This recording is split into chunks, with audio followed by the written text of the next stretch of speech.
Hello दोस्तों, स्वागत है आप लोगों का जनरल स्टडी टीम में। उम्मीद करते हैं सारे लोग स्वस्थ होंगे, खुश होंगे।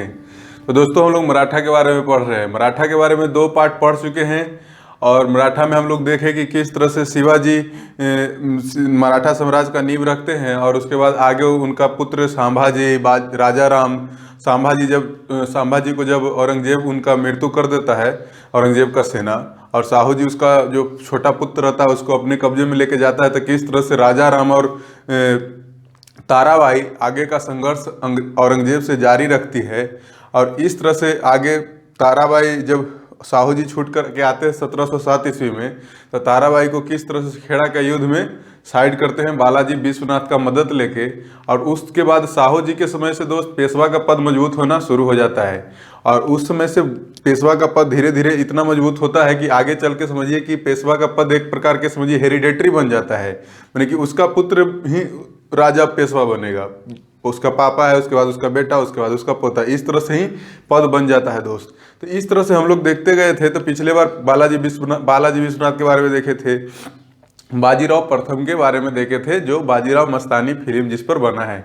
और आज दोस्त उसके आगे वाला पेशवा को देखेंगे और आज हम लोग मराठा को कंप्लीट कर देंगे कि मराठा का जितना पेशवा है और मराठा में जो अंग्रेज युद्ध लड़ा मराठा से, सारा युद्ध कंप्लीट करके मराठा राज्य को आज कंप्लीट करने की कोशिश करेंगे। ठीक है दोस्तों, देखिए यहाँ पे लिखा हुआ है बालाजी बाजीराव नाना साहेब 1740 से 61 ईस्वी में। दोस्त, बाजीराव प्रथम का जब मृत्यु 1740 ईस्वी में हो जाता है, तो उनके बाद बालाजी बाजीराव आते हैं पेशवा बन के। अब बालाजी बाजीराव को याद करने का ट्रिक रखिए कि पहला बार में कौन थे, बालाजी विश्वनाथ, तो वहां से बालाजी ले लीजिए। उसके बाद बाजीराव प्रथम, तो वहां से बालाजी बाजीराव तीसरा नंबर पर पेशवा बन के मराठा साम्राज्य के आते हैं।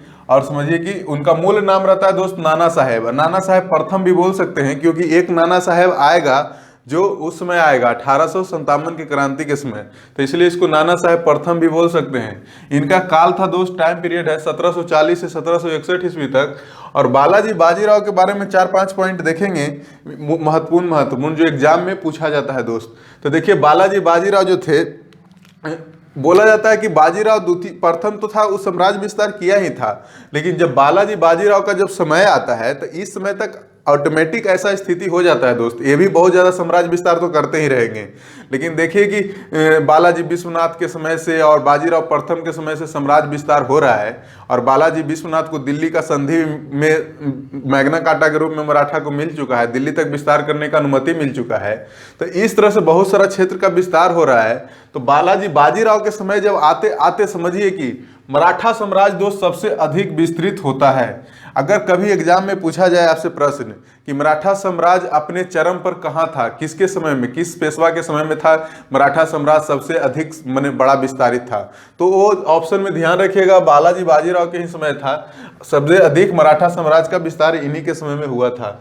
और उसके बाद एक घटना देखिए, 1750 ईस्वी में संगोला की संधि होता है दोस्त।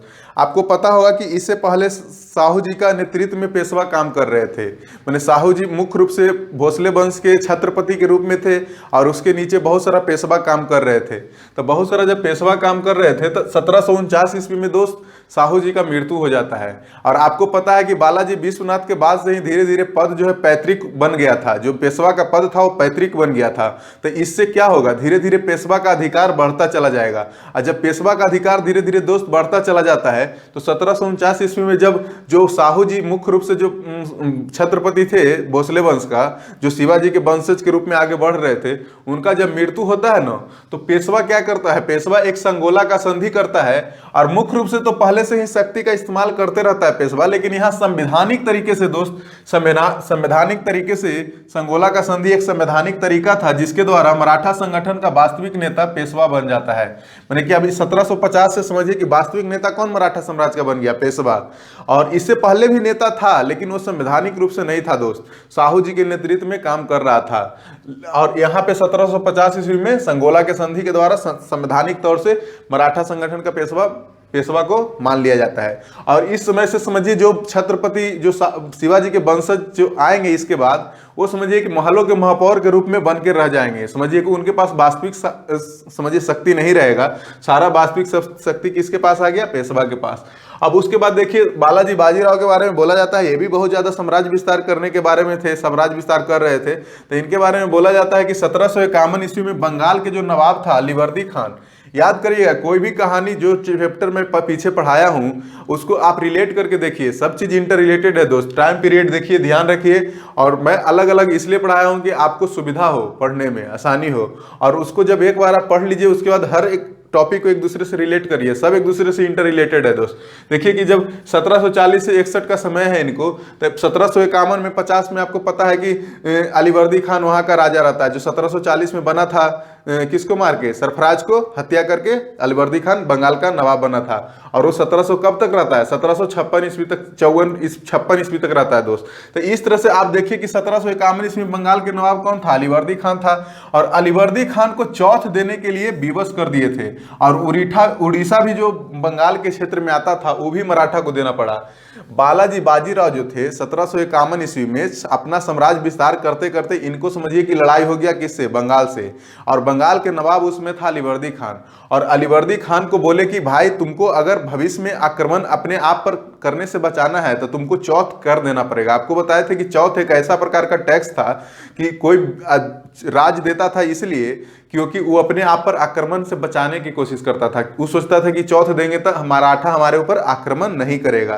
तो इस तरह से बंगाल के जो नवाब है अलीवर्दी का चौथ दे देता है, चौथ देने के लिए विवश हो जाता है। और उसके बाद उसके साथ साथ उड़ीसा नाम का एक क्षेत्र रहता है दोस्त बंगाल में, वो भी मराठा को दे देता है। मराठा को कंप्लीट रूप से उड़ीसा को देना पड़ता है। और उसके बाद इसी तरह से कहानी बालाजी बाजीराव का आगे बढ़ते जाता है। और 14 जनवरी 1761 ईस्वी को घटना होता है दोस्त। और एक घटना से पहले एक कहानी है कि 1757 ईस्वी में अहमद शाह अब्दाली जो अफगान का था राजा, अफगान का शासक था अहमद शाह अब्दाली, वो भारत में आता है, आक्रमण करता है। 7 बार आक्रमण करता है दोस्त। उसके बारे में पढ़े थे कि अहमद शाह के समय में जो उत्तर मुगल काल में एक राजा पढ़े थे अहमद शाह, उसके समय प्रथम आक्रमण तो किया ही था अहमद शाह अब्दाली। उसके बाद वो लगातार इसी तरह से आक्रमण करते जाता है, तो लगभग 7 बार भारत को लूटता है। और उसी में 1757 ईस्वी में वो आता है भारत और लूट के जाता है मथुरा और आगरा तक, समझिए कि लूट के जाता है। और वो वापस जाते समय अपना बहुत कुछ जो यहाँ है नवाब है, वायसराय है, उसको नियुक्त करते हुए जाता है बहुत सारा क्षेत्र में। सोचता है कि अगर ये मेरा कहा हुआ नवाब रहेगा, मान लिया जाए कि उसको भी उसमें अहमद साहब, इसको समझिए आलमगीर जो द्वितीय था उससे अच्छा खासा दोस्ती था अहमद शाह को। तो उसको समझिए दोस्ती नहीं था, मैंने उससे डरता था आलमगीर द्वितीय, समझिए जो उत्तर मुगल का नवाब था। अहमद शाह अब्दाली उसको वहां नजीब खान को रोहिल्ला में नियुक्त कर देता है। इसी तरह से दोस्त वायसराय नियुक्त करता है तैमूर शाह को लाहौर का। लाहौर जब वापस लौटते रहता है ना लूट के, 1757 ईस्वी में जब भारत लूटने आया था अहमद शाह अब्दाली, तो वो जब वापस लौटते जाता है तो लाहौर में एक अपना वायसराय नियुक्त करता है तैमूर शाह। तो जब तैमूर शाह को वायसराय नियुक्त करता है लाहौर में, तो बताइए कि यहाँ मराठा साम्राज्य भी दोस्त बहुत ज्यादा विस्तार कर रहा है, अपने आप को साम्राज्य विस्तार कर रहा है। आप देखिए एक मैप देखिए, ये भारत का मैप है दोस्त, और यहाँ देखिए पाकिस्तान है। आज के समय में स्वतंत्र पाकिस्तान अलग है, और यहाँ लाहौर है दोस्त। और जब बताइए कि अहमद शाह अब्दाली अफगान से आया था भारत लूटने 1757 ईस्वी में, तो वो तो समझिए लूट के चाहता ही है। वापस जाते समय इस लाहौर में एक तैमूर नाम का व्यक्ति तैमूर शाह को वायसराय नियुक्त कर देता है। सोचता है जहां जहां लूट के जाता है ना, सोचता है वहां अपना एक व्यक्ति, अपना जान पहचान का व्यक्ति नियुक्त करके जाता है। अब तैमूर को यहाँ नियुक्त करके चला जाता है अफगान में अपना वापस। अब बताइए यहाँ मराठा साम्राज्य भी है, मराठा साम्राज्य भी धीरे धीरे विस्तार करने की कोशिश कर रहा है अपना साम्राज्य। आपको बताया थे कि मराठा ही एक ऐसा साम्राज्य बन रहा था कि मुगल के पतन के बाद बोला जा रहा था कि मराठा साम्राज्य ही लगता है कि पूरे भारत पर राज करेगा। तो इस तरह से मराठा साम्राज्य भी उसमें अपने चरम सीमा पर था। आप देख रहे हैं कि बालाजी बाजीराव के समय साम्राज्य का विस्तार सबसे अधिक हो रहा है। तो इसमें मराठा साम्राज्य भी अपना विस्तार करते रहता है। विस्तार करते करते समझिए ये भी अपना इस इलाका तक अपना पहुंच बना लेता है दोस्त। जब ये समझिए लाहौर के पास तक पहुंच बनाता है मराठा बालाजी बाजीराव के समय में, तो यहाँ लाहौर में आप बताइए कि अहमद शाह अब्दाली किसको नियुक्त करके गया है वायसराय, तैमूर शाह को। तो ये बालाजी बाजीराव के समय में ही इस तैमूर शाह को लाहौर से निकाल दिया जाता है दोस्त, लाहौर से इसको बाहर फेंक दिया जाता है। बोलता है तैमूर शाह को कि तुम चलो निकलो, तुम दूसरा राजा माने अफगान के राजा का तो यहाँ वाइसराय है, तो तुम क्या यहाँ कर रहा है लाहौर में, ये पूरा का पूरा क्षेत्र मराठा के अधीन आ चुका है। ये बोलते हैं बालाजी बाजीराव के समय वाले लोग, तो ये पूरा मराठा के अधीन आ चुका है, मराठा सैनिक बोलता है, और तैमूर शाह को बाहर फेंक देता है। तब अफगान राजा जो तैमूर शाह को यहाँ नियुक्त करके गया था उसको तो गुस्सा भरेगा ही, वो ऑब्वियस सी बात है, उसको गुस्सा भरेगा। अब वो दोस्त इसको समझिए कि 1761 ईस्वी में लड़ाई हो जाता है, उसी को हम लोग पानीपत का तीसरी लड़ाई देखते हैं दोस्त। 14 जनवरी 1761 ईस्वी को पानीपत का तीसरी लड़ाई होता है, जो मराठा और अफगान के बीच होता है। ये ध्यान रखिएगा, कभी एग्जाम में पूछता है पानीपत का तीसरी लड़ाई किसके किसके बीच हुआ था, मराठा और अफगान के बीच हुआ था दोस्त। मराठा की तरफ से जो सेना का नेतृत्व कर रहा था सदाशिवराव भाव, सदाशिवराव भाव वही व्यक्ति है जो बालाजी बाजीराव का एक भतीजा था, और ये समझिए मराठा सैनिक का नेतृत्व कर रहा था, और अफगान सैनिक का नेतृत्व अहमद शाह अब्दाली खुद कर रहा होता है दोस्त। और इस युद्ध में देखिए कि किस तरह से अहमद शाह अब्दाली का जीत हो जाता है, और यहाँ मराठा बुरी तरीके से हार जाता है। और मराठा यहाँ जब बुरी तरीके से हार जाएगा, और इसका कारण हम लोग देख लिए कि तैमूर शाह को लाहौर से निष्कासन मराठा के द्वारा, मराठा क्या किया था, लाहौर से तैमूर शाह को बाहर निकाल दिया था। यही कारण पानीपत का तीसरा युद्ध हुआ।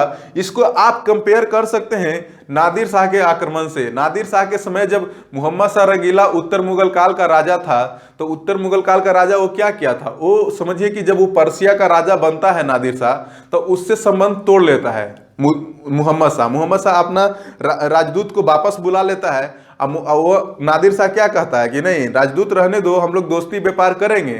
तो उसी के कारण करनाल का युद्ध हुआ था, और किस तरह से उत्तर मुगल काल मोहम्मद शाह को हरा दिया था दोस्त। एक बाहरी शक्ति माने पर्सिया का राजा एक उत्तर मुगल काल के राजा को, भारत के सम्राट को हरा देता है। तो वही यहाँ भी कहानी दोहराया जा रहा है दोस्त। 1761 ईस्वी में 14 जनवरी 1761 ईस्वी को पानीपत का तीसरी लड़ाई, ये बाहरी शक्ति है अहमद शाह अब्दाली, अफगान का राजा है, और ये भारत का जो मराठा साम्राज्य है उसको हरा रहा है दोस्त पानीपत का तीसरी लड़ाई में। और ये जब ये हरा रहा था तो इस युद्ध का एक प्रत्यक्षदर्शी था, माने इस युद्ध जब हो रहा था ना, वहां पे एक व्यक्ति था जो इस युद्ध को पूरे तरीके से देख रहा था। वो व्यक्ति का नाम है दोस्त काशीराज पंडित। एग्जाम में पूछा जाता है कि जो पानीपत का तीसरा लड़ाई है उसका प्रत्यक्षदर्शी कौन था, काशीराज पंडित ही थे। और काशीराज पंडित ही बोलते हैं कि पानीपत का तीसरा लड़ाई जो है मराठा के लिए प्रलयकारी सिद्ध हो गया। समझ रहे हैं ना कि मराठा का एक ऐसा मोटिवेशन हाई था, वो अपना साम्राज्य विस्तार करते करते बताइए लाहौर तक पहुंच रहा था, तैमूर शाह को बाहर निकाल रहा था। और इसके बाद जब पानीपत का तीसरा लड़ाई होता है उसमें मराठा का हार हो जाता है, तो समझ रहे हैं कितना ज्यादा मोटिवेशन डाउन होगा। अपना समझिए देसी राजा हार चुका है बाहरी सैनिक से, अफगान के राजा से, उसी तरह जैसे नादिर शाह से करनाल के युद्ध में मोहम्मद शाह रंगीला हार गया था। तो इस तरह से दोस्त युद्ध के बारे में हम लोग पढ़े, और इसी के युद्ध के दुख के कारण जब बालाजी बाजीराव को पता चलता है कि युद्ध में मेरा सेना हार चुका है, बहुत सारा सैनिक का मृत्यु भी हो जाता है मराठा का, सदाशिवराव भाव ये सब का मृत्यु हो जाता है दोस्त। और जब इतना सारा जब कहानी सुनते हैं बालाजी बाजीराव, तो इसी दुख के कारण, इसी युद्ध के हार के दुख के कारण इनका मृत्यु हो जाता है दोस्त बालाजी बाजीराव का 1761 ईस्वी में। और जब इनका मृत्यु हो जाता है तो उसमें इनका एक पुत्र रहता है माधवराव। अब माधवराव 1761 ईस्वी में पेशवा बना था और 1772 ईस्वी में रहता है।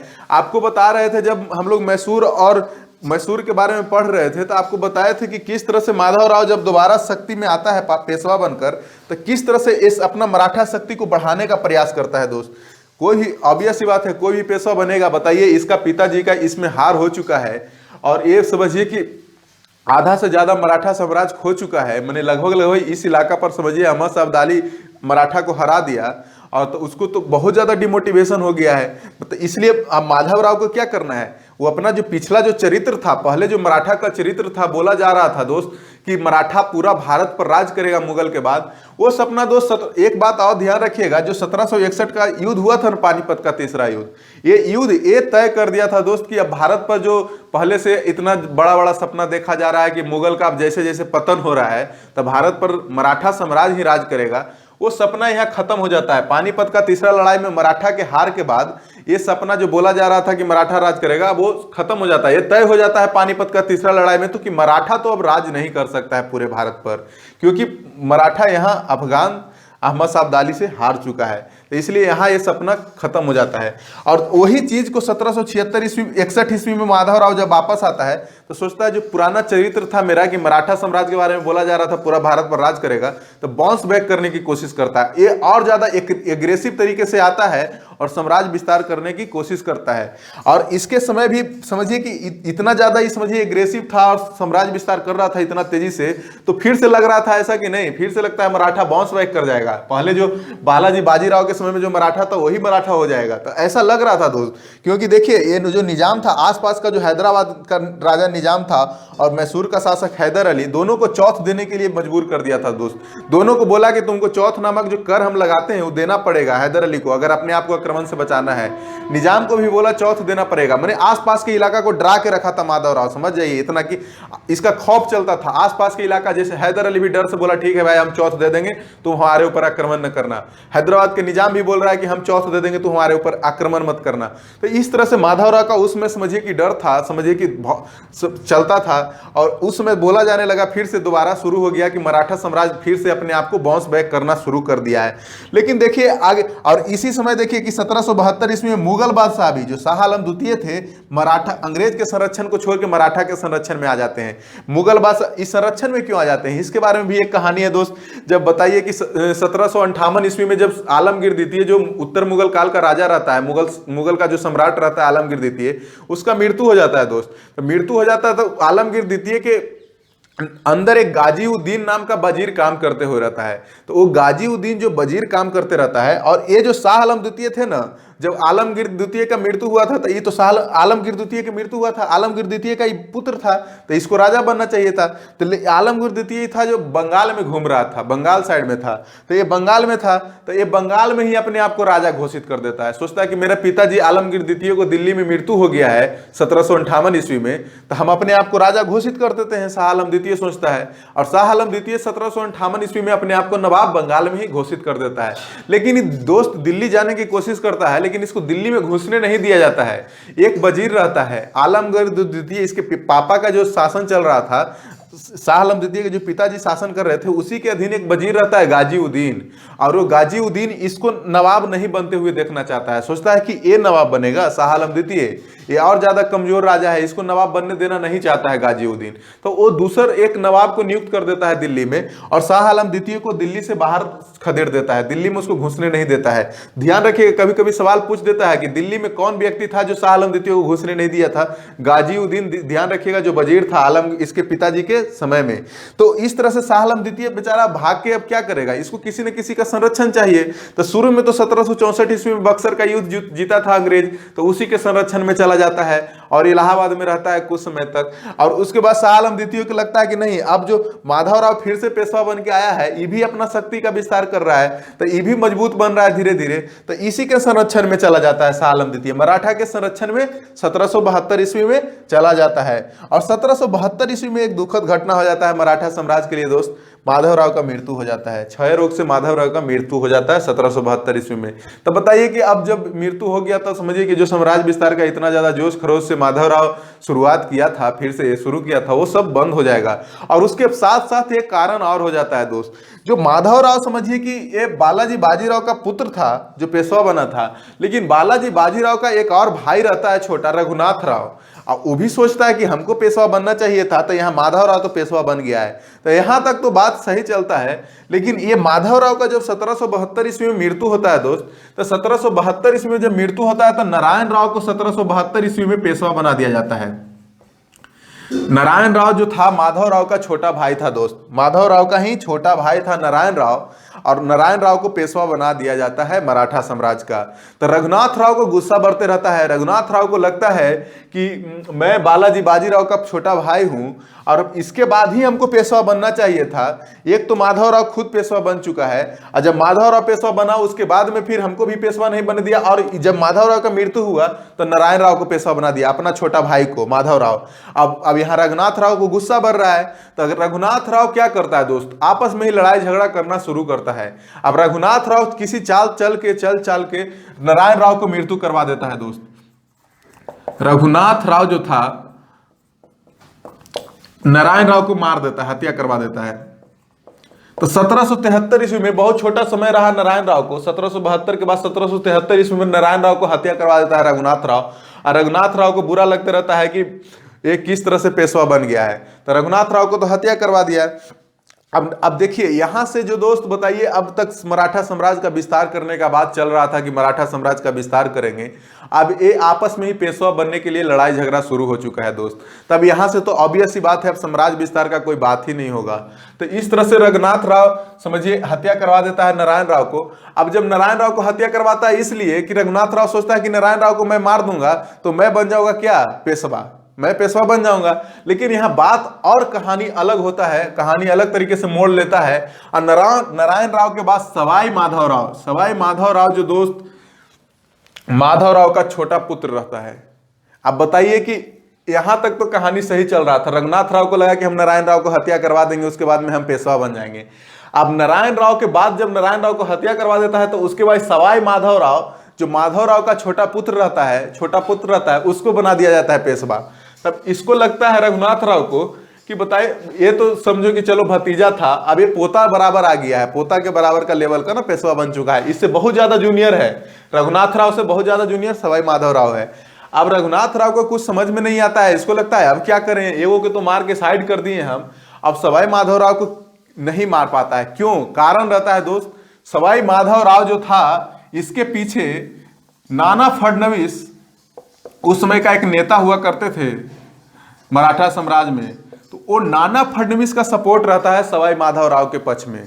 अब बताइए, नाना फडणवीस से रघुनाथ राव को समझिए डर लगता था। इसको पता था रघुनाथ राव को कि नाना फडणवीस बहुत मजबूत व्यक्तित्व वाला व्यक्ति है और इसको से हमको टकराना संभव है नहीं। तो नाना फडणवीस सपोर्ट कर रहे थे सवाई माधव राव को, और इस वजह से रघुनाथ राव को कुछ चलता नहीं है। तो रघुनाथ राव को जब कुछ नहीं चलता है ना, तो ये रघुनाथ राव जानते हैं इसके पास एक ही ऑप्शन नजर आता है, अंग्रेज। इसको लगता है कि हमको अंग्रेज के पास जाना चाहिए, वही कुछ कर सकता है हमको, ये नाना फडणवीस से लड़ने में मदद कर सकता है, अंग्रेज ही मदद कर सकता है।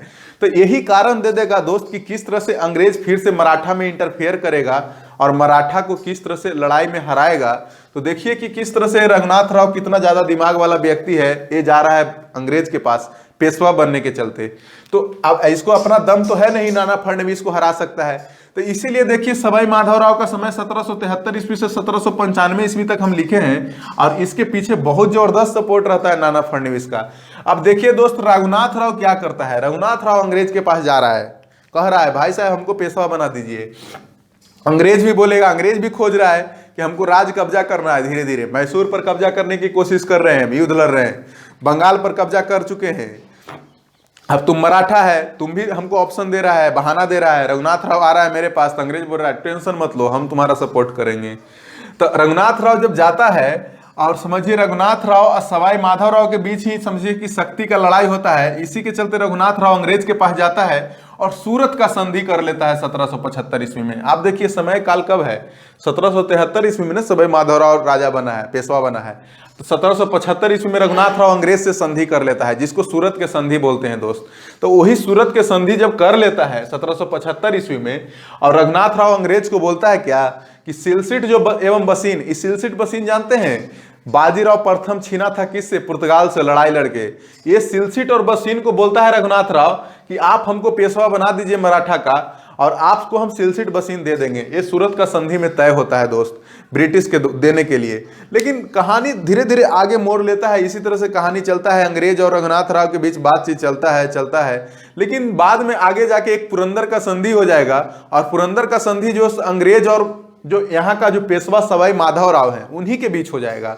तो सोचता है अंग्रेज भी सोचता है रघुनाथ राव को कि चलो तुम साइड हो जाओ, जब पेशवा ही मान गया मेरा बात, पेशवा से ही हम संधि कर चुके हैं, सवाई माधव राव से ही हम खुद संधि कर चुके हैं, तो तुमसे हमको संधि करने की क्या जरूरत है, तुम तो ऐसे भी पेशवा है नहीं, और पेशवा यहाँ सवाई माधव राव ही है। तो ये ब्रिटिश जो है इसके पक्ष से तो लड़ाई शुरू करता है, लड़ाई का कारण तो शुरू होता है रघुनाथ राव के कारण ही। लेकिन संधि जो दोस्त बीच में पुरंदर का संधि सवाई माधव राव और अंग्रेज के बीच जो हो जाता है ना, तो इसके बाद अंग्रेज अपने आप को मान लेता है, अंग्रेज समझ लेता है समझिए रिकॉग्नाइज कर देता है कि मराठा के पेशवा माधव राव ही होंगे, सवाई माधव राव ही होंगे, रघुनाथ राव पेशवा नहीं होगा। तो रघुनाथ राव को तो यहां समझिए कोई फायदा मिला नहीं, वो केवल और केवल एक बहाना ढूंढ के अंग्रेज को समझिए कि इंटरफेयर करा दिया मराठा राज में। उसको ऐसे भी पेशवा तो बनाया नहीं अंग्रेज। सूरत का संधि समझिए फेल हो गया, और उसके बाद सूरत के संधि के बाद पुरंदर का संधि हो गया। अब पुरंदर का संधि अब अंग्रेज के बीच हो गया है, तो पुरंदर के संधि में डायरेक्ट माधव राव संधि कर रहा है अंग्रेज से।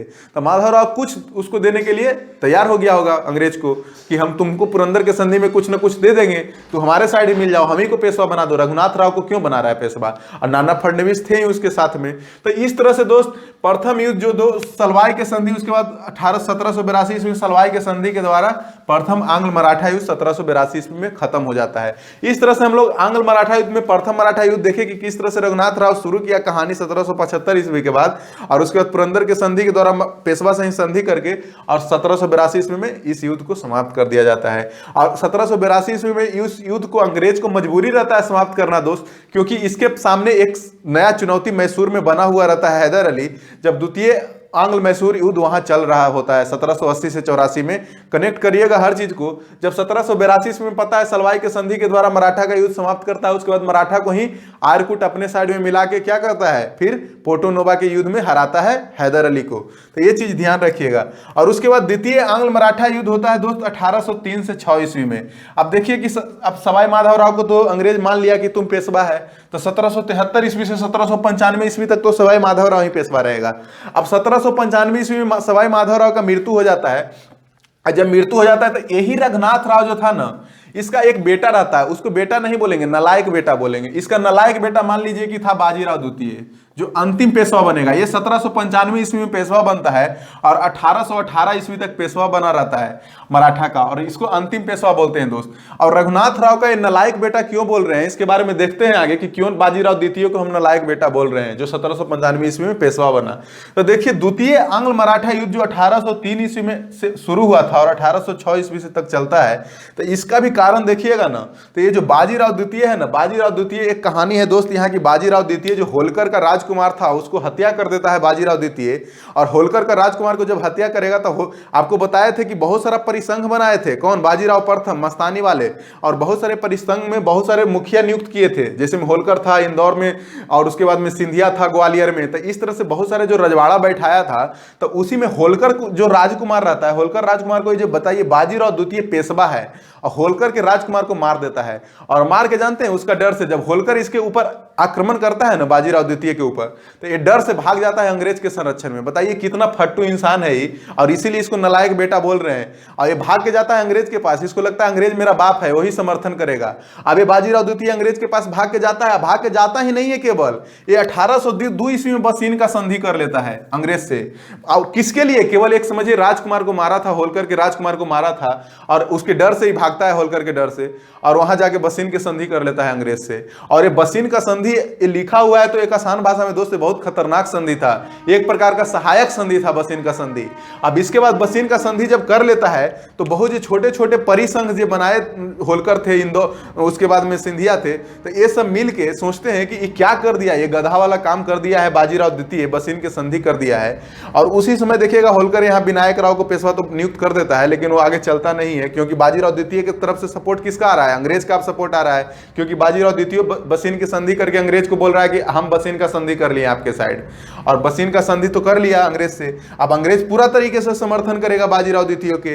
अब मराठा परिसंघ में जो होलकर हैं, सिंधिया है, सब नाराज होते हैं, सोचते हैं कितना खत्म इंसान है ये बाजीराव द्वितीय, कि बताइए आपसी लड़ाई भी किया है, हमारा राजकुमार को मार भी दिया है, भाग के अंग्रेज के साथ जाके बसीन का संधि कर लिया है। और उसमें बोल दिया है क्या कि हम अपना सेना नहीं रखेंगे, मराठा का सैनिक को बोला कि मराठा में सेना कोई नहीं रखेगा। अब बताइए उसमें पेशवा था, तो अंग्रेज पेशवा का बात को मान लेता है, सोचता है चलो संधि कर ली हम इससे, बसीन का संधि। अंग्रेज भी मौका देखते रहता है, फायदा उठा लिया मौका का, तो ये बसीन का संधि अंग्रेज के बीच हो जाता है और बाजीराव द्वितीय के बीच हो जाता है। और उसके बाद में मराठा परिसंघ क्या करेगा? मराठा परिसंघ नाराज हो जाता है इस चीज से, सोचता है कि ये क्या कर दिया तुम यार। अब मराठा परिसंघ के क्या चलेगा दोस्त अंग्रेज के सामने? अंग्रेज इतना बड़ा सैनिक रख रहा है, तो अंग्रेज आता है बारी बारी से, होलकर को अलग तरीके से हरा देगा, सिंधिया को अलग तरीके से हरा देगा, गायकवाड़ को अलग तरीके से हरा देगा, हर एक को अलग अलग तरीके से हरा के, समझिए कोई में एकजुटता था नहीं, और सबको हरा हरा के सबके साथ अलग अलग संधि करके वहां ब्रिटिश प्रभुत्व स्थापित कर लेगा दोस्त। और यहां समझिए कि इसके बाद सहायक संधि एक साइन हो चुका है, सहायक संधि बाजीराव द्वितीय के साथ। तो इसीलिए इसको बोल रहे थे कि ये नालायक बेटा था कि अपना ही राजकुमार को, एक होलकर के राजकुमार को मार के अंग्रेज से संरक्षण लेने जाता है। और उसके बाद देखिए कि तीसरा आंग्ल मराठा युद्ध, तीसरा आंग्ल मराठा युद्ध जो होता है, और इसको भी अंग्रेज नहीं छोड़ेगा। आपको क्या लग रहा है कि बाजीराव द्वितीय से संधि कर लिया तो इसको छोड़ देगा आगे? तो अगला युद्ध देखिए कि 1817 से 18 ईस्वी के बीच होता है तीसरा आंग्ल मराठा युद्ध जिसको बोलते हैं। और इस समय तक तो पेशवा बाजीराव द्वितीय बना ही रहेगा, क्योंकि बाजीराव द्वितीय को अंग्रेज बोल दिया कि चलो ठीक है, तुम बस इनका संधि कर लिया, तुमको पेशवा बना दिए। अब यहाँ होलकर भी कुछ नहीं कर सकता है इसको।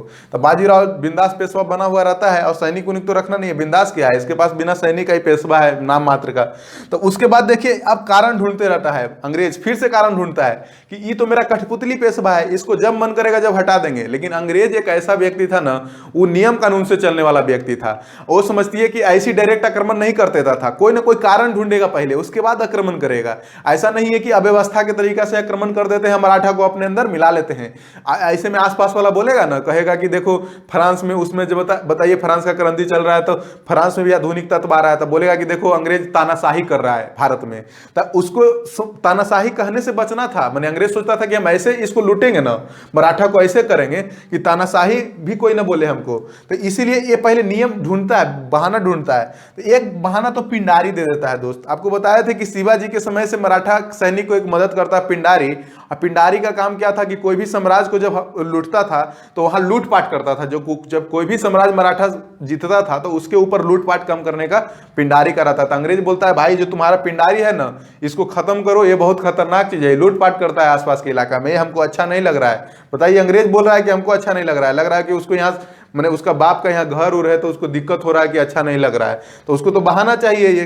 तो पिंडारी एक बहाना मिल जाता है। और दूसरा बहाना क्या होता है कि जो गायकवाड़ का दूत को पेशवा के जो एक मंत्री रहता है, पेशवा के एक मंत्री ने हत्या कर दिया था। गायकवाड़ जो आपको बता रहे हैं कि बहुत सारा परिसंघ था, उसमें गायकवाड़ भी था, तो उसका एक मंत्री रहता है, उसको मंत्री, पेशवा का मंत्री गायकवाड़ के दूत को हत्या कर देता है।